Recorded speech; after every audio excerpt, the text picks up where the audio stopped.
Good morning बच्चों।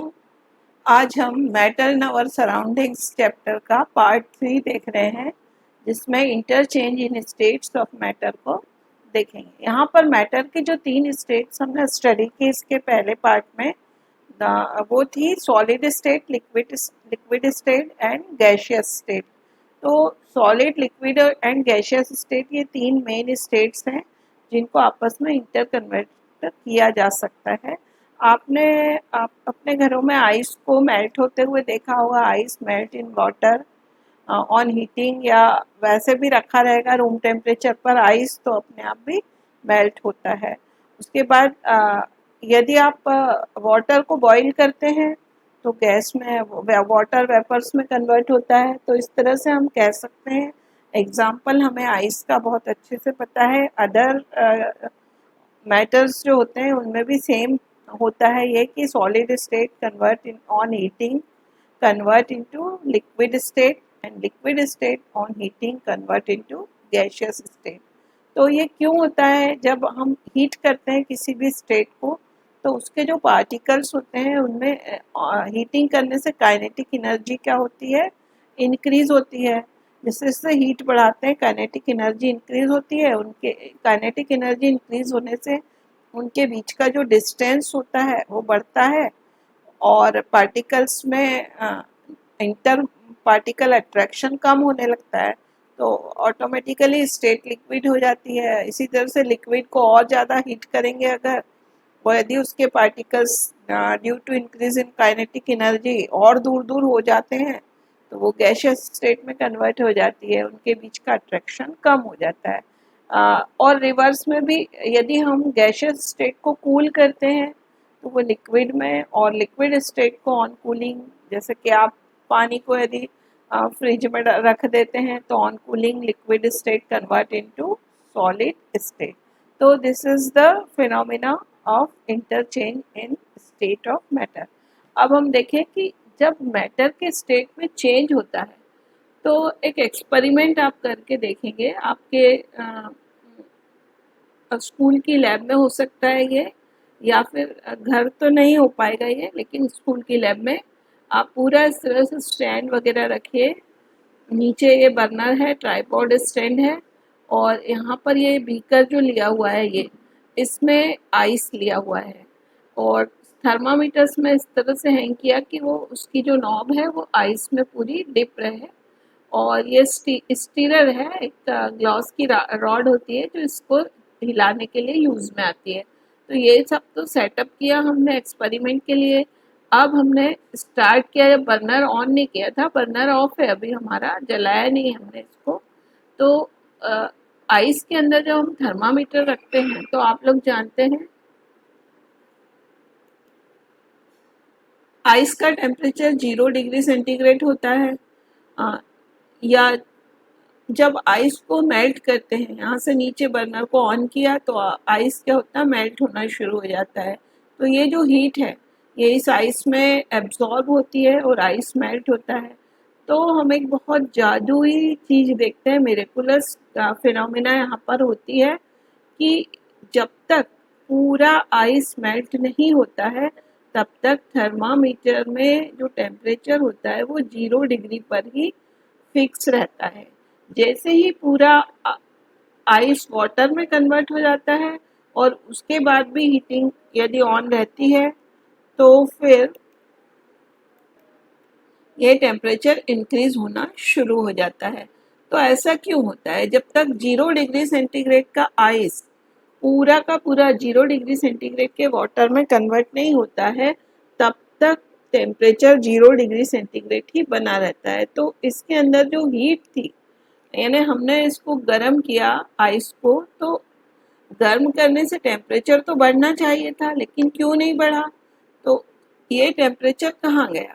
तो वास्तव में ये टेम्परेचर जो होता है आइस के द्वारा एब्जॉर्ब कर लिया जाता है, और हीट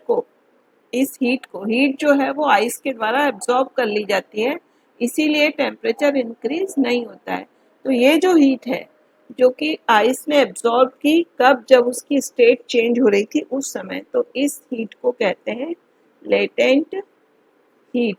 या इसे हिंदी में कहते हैं गुप्त ऊष्मा, यानी बिल्कुल गुप्त होती है, पता नहीं चलता कि कहाँ गई है, क्योंकि उस हीट ने टेम्परेचर को इंक्रीज नहीं किया। तो ये चीज़ यहाँ पर भी लिखी हुई है आपकी बुक में, आप पढ़ेंगे। As this heat energy is absorbed by ice without showing any rise in temperature. अब आप समझ रहे होंगे ना, without showing in rise in temperature, it is considered that it gets hidden into the content of the beaker। Beaker में क्या रखा हुआ है, आइस रखा हुआ है, तो आइस में वो एब्जॉर्ब हो जा रही है, आइस को वाटर में convert, and it is known as the latent heat. ये क्या, इसको क्या कहते हैं, latent heat. The word latent means hidden, hidden है, ये पता नहीं रहता कहाँ गई है। द अमाउंट ऑफ हीट, अब ये लेटेंट हीट की डेफिनेशन यहाँ पर दी हुई है, ये यहाँ से शुरू होगी कि लेटेंट हीट को डिफाइन करना हो तो कहाँ से और कैसे करेंगे। ये देखिए, ये है latent heat, the amount of heat energy, the amount of heat energy that is required to change 1 kg of solid into liquid at atmospheric pressure। Pressure भी यहाँ पे एटमॉस्फेरिक प्रेशर लिखना जरूरी होगा। तो the amount of heat energy that is required to change 1 kg of solid into liquid at atmospheric pressure at its melting point is known as the latent heat of fusion। Fusion की latent heat ये है कि 1 kg of solid को liquid में convert करते समय जो heat है वो क्या कहलाती है, लेटेंट हीट कहलाती है। अब वाटर का मेल्टिंग पॉइंट क्या होता है, और वाटर आइस का मेल्टिंग पॉइंट होगा, सॉलिड स्टेट का मेल्टिंग पॉइंट होगा। तो मेल्टिंग पॉइंट जो होता है उसकी डेफिनेशन ये है, the minimum temperature at which a solid melts to become a liquid at atmospheric pressure is called its melting point। तो जो कैलकुलेशंस होते हैं आइस का मेल्टिंग पॉइंट, जनरली जो न्यूमेरिकल्स आते हैं उसमें हम 0 डिग्री सेंटीग्रेड या 273 के फॉर केल्विन टेम्परेचर, ये अभी आगे और देखेंगे इनका कन्वर्शन। वैसे इसको देख के आपको समझ में आ गया होगा कि 0 degree centigrade equal to 273 kelvin.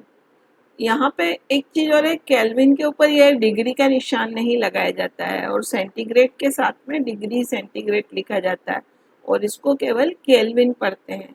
तो आइस का मेल्टिंग पॉइंट जो न्यूमेरिकल्स में होता है वो हम एज्यूम करते हैं 273 केल्विन। बाकी इसका एक्चुअल में जो एग्जैक्ट मेल्टिंग पॉइंट होता है 273.16 केल्विन। ये यदि ऑब्जेक्टिव्स में आता है 4 उत्तरों में, और यदि ये वाली चीज लिखी होती है तो ये ज़्यादा सही होगा, 273.16 केल्विन। अब ये देखिए, the melting point of a solid is an indication of the strength of the force of attraction between its particle. यानी हम ये कह सकते हैं कि सॉलिड यदि जिसके पार्टिकल्स के बीच में ज़्यादा फोर्स ऑफ अट्रैक्शन होगा उसका मेल्टिंग पॉइंट उतना ही ज़्यादा होगा। यानी हर ऑब्जेक्ट का मेल्टिंग पॉइंट अलग अलग होता है, सॉलिड ऑब्जेक्ट का मेल्टिंग पॉइंट अलग अलग होता है। तो क्यों अलग अलग होता है, due to force of attraction, इनके फोर्स ऑफ अट्रैक्शन में अंतर होता है, दैट्स वाई मेल्टिंग पॉइंट भी अलग अलग होता है। तो हम ये कह सकते हैं कि melting point is proportional to force of attraction. Melting point is proportional to force of attraction between the particles of matter.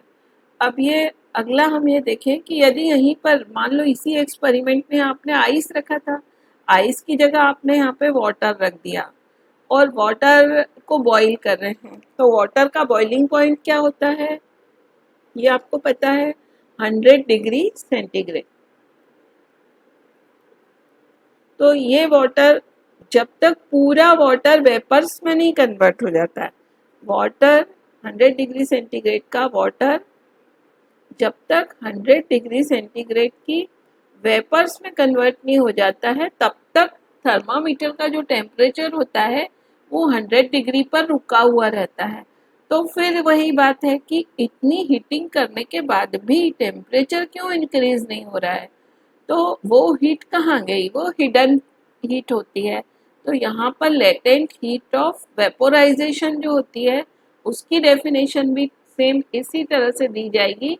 बाकी यहाँ पर थोड़े से वर्ड्स चेंज करना पड़ेगा, जैसे the amount of heat energy that is required to change 1 kg of liquid हो जाएगा, लिक्विड सॉलिड की जगह क्या हो जाएगा liquid, into vapours at atmospheric pressure at its boiling point. Melting point की जगह आप क्या लिख देंगे बॉइलिंग पॉइंट। तो इस टाइप से इसको चेंज करके आपको heat of vaporisation, latent heat of vaporisation की डेफिनेशन भी बना सकते हैं आप लोग, और ये आप अपने मन से बनाएंगे। तो चलिए अब हम देखें कि यदि जैसे यहाँ पे हमने देखा कि स्टेट्स ऑफ चेंज किया, सॉलिड से लिक्विड चेंज हुआ तो उसको कहा फ्यूजन, लिक्विड से गैस चेंज हुआ तो उसको कहा वेपोराइजेशन। एक ऐसी भी कंडीशन होती है कि सॉलिड से सीधा गैस प्राप्त कर सकते। कुछ ऐसे कंटेंट होते हैं, ऐसे मैटर होते हैं जिनको हम गर्म करते हैं या हीटिंग करते हैं तो सीधे सीधे गैस में कन्वर्ट हो जाते हैं। आपने कभी देखा होगा कि कपूर जो होता है वो यदि रखा रहे खुला तो वो उड़ जाता है। मतलब क्या हुआ कि कपूर जो सॉलिड स्टेट में था उसकी लिक्विड स्टेट आपने देखी ही नहीं और सीधी किस में कन्वर्ट हो गई वो गैस में।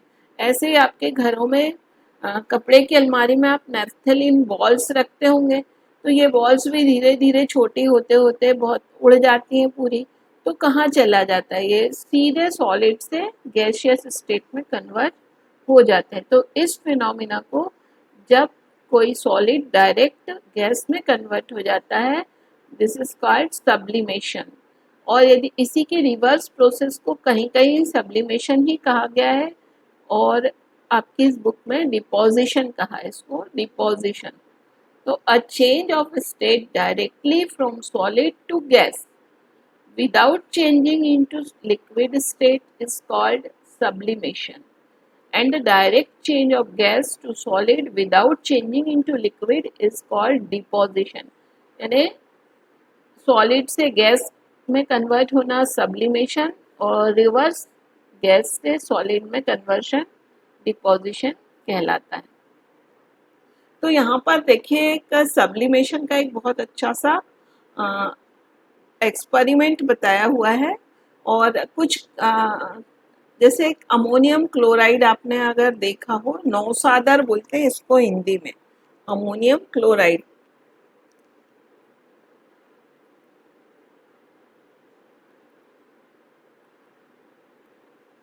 फॉर्मूला होता है इसका NH4Cl, अमोनियम क्लोराइड। ये क्या होता है सब्लिमेशन होने वाला प्रोडक्ट होता है, सबलाइम होने वाला प्रोडक्ट होता है। सब्लिमेशन को हिंदी में कहते हैं ऊर्ध्वपातन। तो होता क्या है कि इसका एक्सपेरिमेंट क्या, एक चाइना डिश ली, यहाँ पर ये पूरा नीचे का आप पहचानते हैं, ये बर्नर है, ये ट्राइपॉड स्टैंड है। इस पर एक चाइना डिश में क्या रखा है अमोनियम क्लोराइड रखा। अमोनियम क्लोराइड रखने के बाद अभी इसको ऑन नहीं किया बर्नर को, ठीक है, पूरा सेट जमाने के बाद इसको ऑन किया है। तो इसके ऊपर एक फनल जो है वो उल्टी उसको ढक दी है और फनल में ऊपर जो कॉटन का प्लग लगा दिया है, उसमें कॉटन डाल दिया है ताकि यहाँ से जो भी वेपर्स निकलेंगी वो बाहर नहीं जाएंगी। अब क्या होगा कि इस अमोनियम क्लोराइड को जब हीट करते हैं तो ये अमोनियम क्लोराइड सॉलिड से डायरेक्ट वेपर्स में, तो इसमें पूरे फ्यूम्स दिखाई देने लगते हैं। इसको ऑन करते बर्नर को फ्यूम्स दिखते हैं। और यहाँ पर क्या होता है कि इसकी ऊपर कूलिंग शुरू हो जाती है यहाँ पर ये फनल की वॉल्स पे। तो यहाँ फनल की वॉल्स पे अमोनियम क्लोराइड की वेपर्स जो है डिपॉजिट भी हो जाती हैं, डिपोजिशन हो जाता है उसका, डिपॉजिट हो जाती हैं। तो ये बर्नर बंद करके जब हम देखते हैं तो पूरी फनल पे ये अमोनियम क्लोराइड यहाँ से उठ के यहाँ डिपॉजिट हो जाता है। तो ये कैसे हुआ, पहले इसकी सॉलिड से डायरेक्ट वेपर्स बनी और कूलिंग करने पर ये वेपर्स वापस डिपॉजिट हो गई यहाँ पर। तो ये सारा सब कुछ लिखा हुआ है। इन्वर्टेड फनल है, ये अमोनियम क्लोराइड सॉलिडिफाइड है और ये वेपर्स यहाँ पे फ्यूम्स थी, ये चाइना डिश वगैरह ये सब। तो ये पूरा एक्सपेरिमेंट कई बार एग्जाम में भी डायग्राम बनाने के लिए आता है। चलिए, तो अब आपको ये समझ में आ गया कि ये फ्यूज़न जो हो रहा है सॉलिड से लिक्विड का, तो ये कैसे हो रहा है? हीटिंग से हो रहा है। हाँ, ये देखिए हीटिंग से हो रहा है। ठीक, लिक्विड से वेपोराइजेशन जो हो रहा है वो भी हीटिंग से हो रहा है, और सॉलिड से गैस जब बन रही है, ये सब्लिमेशन, ये भी हीटिंग से हो रहा है। बट रिवर्स प्रोसेस, लिक्विड का सॉलिडिफिकेशन सॉलिड में होता है, जैसे कि वाटर से आइस बन रहा है, तो ये क्या हो रहा है? कूलिंग से होता है। ये रिवर्स प्रोसेस होती है। तो फ्यूजन की रिवर्स प्रोसेस क्या है? सॉलिडिफिकेशन। वेपोराइजेशन की रिवर्स प्रोसेस आपकी क्या हो गई? कंडेंसेशन। ये भी कूलिंग से होता है। वेपर्स का कंडेंसेशन होता है तो वापस लिक्विड बनता है। आपने कभी गर्म पानी के बर्तन पे यदि कोई ढक्कन ढका होता है, उसकी वेपर्स से ऊपर ढक्कन पे आती हैं तो वापस से वो ड्रॉपलेट्स में कन्वर्ट हो जाती हैं। ये चीज़ होती है गैस का वापस से लिक्विड में कन्वर्ट होना। और यहाँ देखिए डिपोजिशन अभी बताया, यहाँ ये डिपोजिशन हुआ था, तो ये भी कूलिंग से हो रहा है। तो यदि सब्लिमेशन हीटिंग से हो रहा है तो डिपोजिशन कैसे होगा? कूलिंग से होगा। तो अब हम आगे बढ़ें। बॉइलिंग पॉइंट क्या होता है? जैसे मेल्टिंग पॉइंट देखा था, the temperature at which solid melt, इसी तरह से the temperature at which liquid start boiling at the atmospheric pressure is known as its boiling point. इसकी डेफिनेशन आगे की क्लासेस में और आप एडवांस उसमें पढ़ेंगे, लेकिन एट प्रेजेंट 9th क्लास में आप केवल यही डेफिनेशन याद रखेंगे। अब आगे देखें कि वाटर का बॉइलिंग पॉइंट क्या होता है? 100 डिग्री सेंटीग्रेड। अभी आपको मैंने बताया था 0 डिग्री इक्वल टू 273 केल्विन। तो कभी भी किसी डिग्री सेंटीग्रेड में टेम्परेचर यदि हमें दिया हुआ हो, डिग्री सेंटीग्रेड्स में टेम्परेचर दिया हुआ होता है, तो उसमें 273 प्लस करके उसको केल्विन में कन्वर्ट कर लिया जाता है। तो यदि 100 डिग्री सेंटीग्रेड है तो ये 273 केल्विन इसका बॉइलिंग पॉइंट हो जाएगा। और इसी तरह से 0 डिग्री सेंटीग्रेड है तो 273 केल्विन ये मेल्टिंग पॉइंट होगा। और अब ये मज़ेदार चीज़ है कि हम ये कह सकते हैं कि आइस का melting point, ice melting point equal to melting point of ice, और सॉलिडिफिकेशन पॉइंट या कह सकते हैं freezing point, freezing point of water, दोनों इक्वल होंगे। और कितने होंगे? मेल्टिंग पॉइंट ऑफ आइस या फ्रीजिंग पॉइंट ऑफ वाटर, ये दोनों इक्वल होंगे। कितने होंगे? 0 डिग्री सेंटीग्रेड और 273 के। ठीक है, तो इसी तरह से बॉइलिंग पॉइंट ऑफ वाटर या फिर कंडेंसेशन पॉइंट, या इसको बोलेंगे, ये होगा 100 डिग्री सेंटीग्रेड। ठीक है, अब आगे बढ़े हम कि कुछ ऐसा यूनिट्स वगैरह आपकी बुक में नीचे स्टार करके दिए हुए हैं, तो ये इन चीज़ों को आप ज़रूर याद रखेंगे, क्योंकि अगर आप कॉम्पिटिटिव एग्ज़ाम्स की तैयारी करते हैं तो ये स्टार पॉइंट्स जो होते हैं ये बहुत मायने रखते हैं। ऐसे बच्चे जनरली लोग बच्चे इनको छोड़ देते हैं पढ़ना, लेकिन यदि आपको कॉम्पिटिटिव एग्ज़ाम फेस करनी है तो आप ये चीज़ें बिल्कुल नहीं छोड़िए। आगे और भी वास्ट उसमें आएंगी, लेकिन अभी से आप तैयारी रखेंगे तो आपको आगे ये सरल लगेगा। तो SI unit of mass is kilogram. वैसे हम मास को यानी वेट जो होता है उसको ग्राम्स में भी मेज़र करते हैं, किलोग्राम्स में भी, पाउंड्स में भी, लेकिन SI यूनिट जो होती है वो किलोग्राम होती है। ऐसे ही वॉल्यूम की SI यूनिट क्या होती है? क्यूबिक मीटर में, means metre cube, cubic metre. और 1 लीटर का जो कन्वर्शन है वो इस प्रकार से होता है, 1 लीटर इक्वल टू 1000 ml। अब ये यहाँ पे नीचे भी स्टार्स लगा के आपके एक पेज पे दिया हुआ है कि एटमॉस्फेरिक प्रेशर ये लिख रहे हैं हम लोग कि एट द एटमॉस्फेरिक प्रेशर। तो एटमॉस्फेरिक प्रेशर कितना होता है ये यहाँ पर दिया हुआ है। Unit of measuring pressure exerted by gas, the unit of pressure in pascal is pascal, PA लिखा जाता है। और 1 एटमॉस्फेयर इक्वल टू 1, ये चीज आपको याद रखने की है, मेमोरी में डालने की है। 1 atmosphere equal to 1.01 into 10⁵ pascal. इसे आप याद करिए, रट लीजिए, बाद में समझ में आ जाएगा कि ये आंकड़ा कैसे आया। चलिए, the pressure of air in atmosphere is called atmospheric pressure. The atmospheric pressure at sea level is 1 atmosphere. ये चीज है कि ये जो सी लेवल पे, समुद्री तल पे जो एटमॉस्फेरिक प्रेशर मेजर किया जाता है वो क्या होता है? 1 एटमॉस्फेयर। और उसकी वैल्यू कितनी होती है? 1.01 इंटू 10⁵ पास्कल या 1 एटमॉस्फेयर। इसको कहते हैं नॉर्मल एटमॉस्फेरिक प्रेशर। जब भी नॉर्मल प्रेशर की बात आती है तो वो 1 एटमॉस्फेयर ही होता है। तो यहाँ पे आगे और बताया है कि यदि आप गैसेस पर प्रेशर डालेंगे और टेम्परेचर को रिड्यूस करते जाएंगे तो आप गैसेस को लिक्विफाई भी कर सकते हैं। तो आपकी बुक में एक लिक्विफिकेशन का प्लांट बना हुआ है, का बहुत अच्छा डायग्राम बना हुआ है, चैप्टर 2 में बना हुआ है, वो हम नेक्स्ट चैप्टर में देखेंगे। तो ये है कि यदि गैसेस का टेम्परेचर रिड्यूस किया जाए और प्रेशर बढ़ाते जाएं तो गैसेस को हम सॉलिड में और लिक्विड्स में भी कन्वर्ट कर सकते हैं। तो सॉलिड कार्बन डाइऑक्साइड जो होती है वो इसी तरह से प्राप्त की जाती है, हाई प्रेशर और low temperature.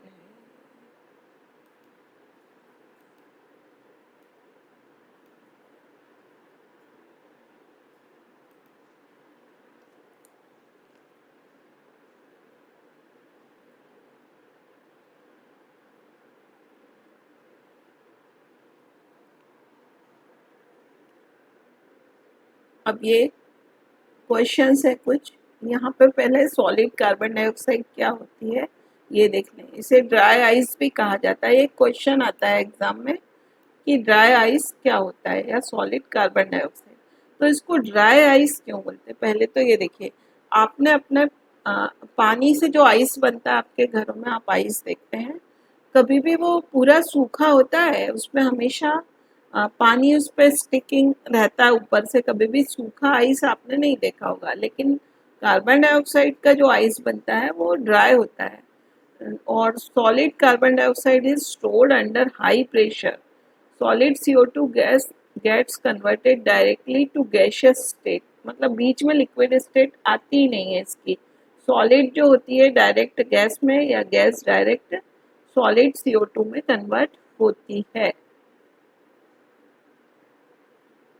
without coming into liquid. This is the reason that solid CO2 is also known as dry ice. तो एक ये ड्राई आइस इसको क्यों बोलते हैं? इसमें लिक्विड स्टेट आती ही नहीं है, सीधे सॉलिड से गैस, गैस से सॉलिड में कन्वर्ट होता है।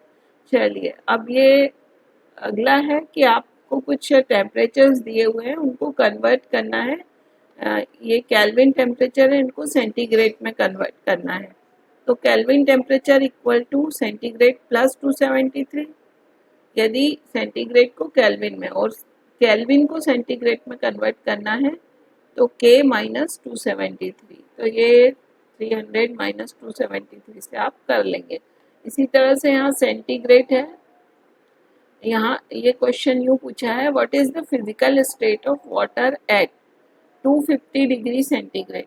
तो 250 डिग्री पे आपको पता है ये वेपर फेज में होगा, अबव 100 ये किस फेज में होगा, वेपर फेज में होगा, है ना, गैशियस स्टेट में होगा। और 100 डिग्री सेंटीग्रेड पर ये किस फेज में होगा बताइए अब आप। 100 डिग्री सेंटीग्रेड पर ये वाटर और वेपर दोनों फेजेस मिक्स होंगे। अगला क्वेश्चन देखें,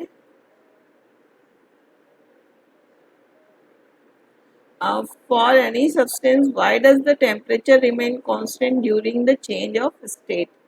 तो ये जो अभी हमने ऊपर भी देखा था एक्सपेरिमेंट जिसमें लेटेंट हीट के बारे में कि for any substance why does the temperature remain constant during the change of state.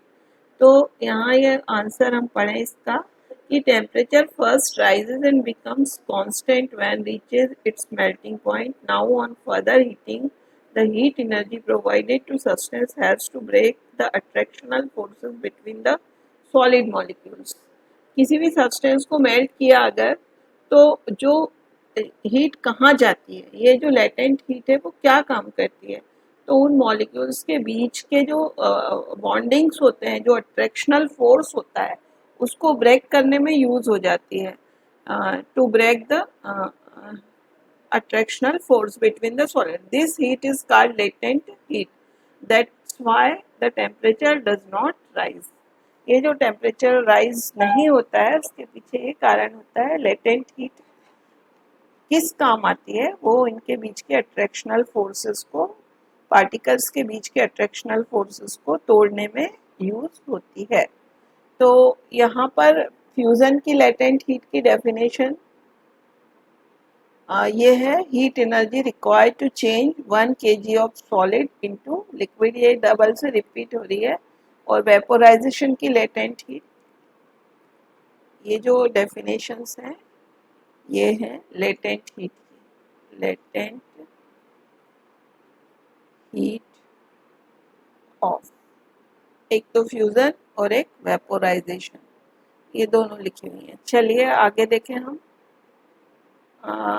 Suggest method of liquefy atmospheric gases. तो ये अभी फिर से देख लिया हमने कि इसमें हाई प्रेशर और लो टेम्परेचर से लिक्विफिकेशन, ये नेक्स्ट चैप्टर में पूरा डिटेल में हम देखेंगे। चले आगे। ये कन्वर्शन है, on converting 25 degree 38 degree to kelvin the correct sequence of temperature will be. तो 25 में 273 जोड़ेंगे और ये तीनों के तीनों इंक्रीजिंग ऑर्डर में हैं, तो ये तीन आंसर जो हमको मिलेंगे वो भी इंक्रीजिंग ऑर्डर में मिलना चाहिए। पहली बात तो पहला वाला 25 प्लस 273 कितना हो जाएगा, ये तो होगा ही नहीं, है ना, तो 298 ही होगा वो। तो ये तीनों भी हो सकते हैं। उसके बाद में 38 यानी ये 273 इसमें ऐड किया तो 311 हो जाएगा। तो 311 तो बाकी का और कहीं तो आ नहीं रहा है, इसलिए केवल ये होगा। बिल्कुल अर्ली जल्दी जल्दी करने का ये तरीका होता है, क्विकली करने का तरीका। अब आगे देखें। Choose the correct statement of the following.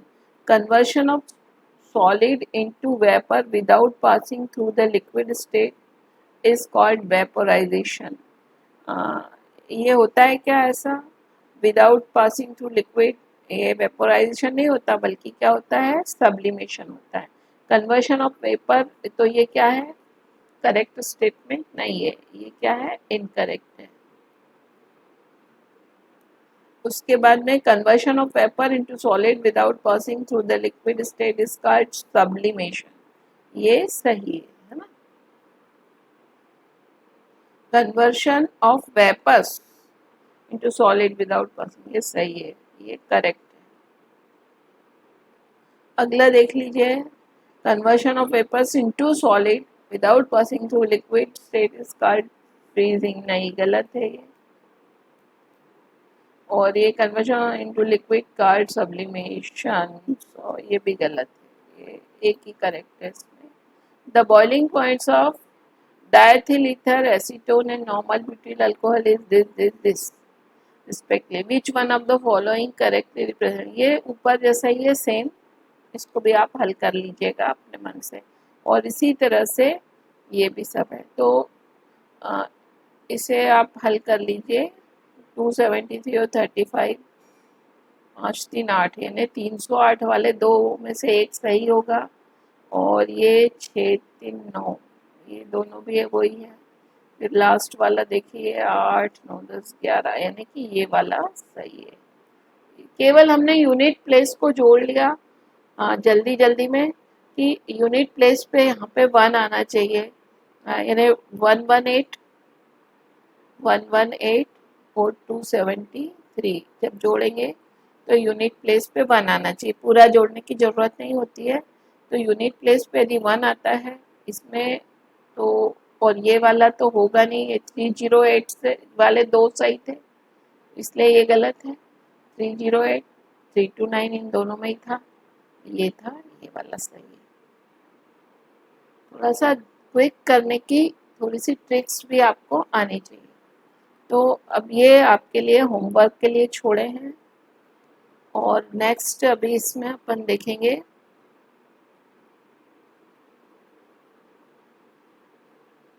ये आप खुद करके देखिए, ये सारे रिपीट होंगे पूरे, और आपकी नोटबुक्स में नोट्स जरूर बनाइए। बिना नोट्स लिए इसको कथा के जैसे सुनना नहीं। अब चले हम अगले उसमें देखेंगे हम इवोपरेशन एंड बॉइलिंग, और केल्विन और सेल्सियस टेम्परेचर को और एक बार अच्छे से देखेंगे। थैंक यू बच्चों।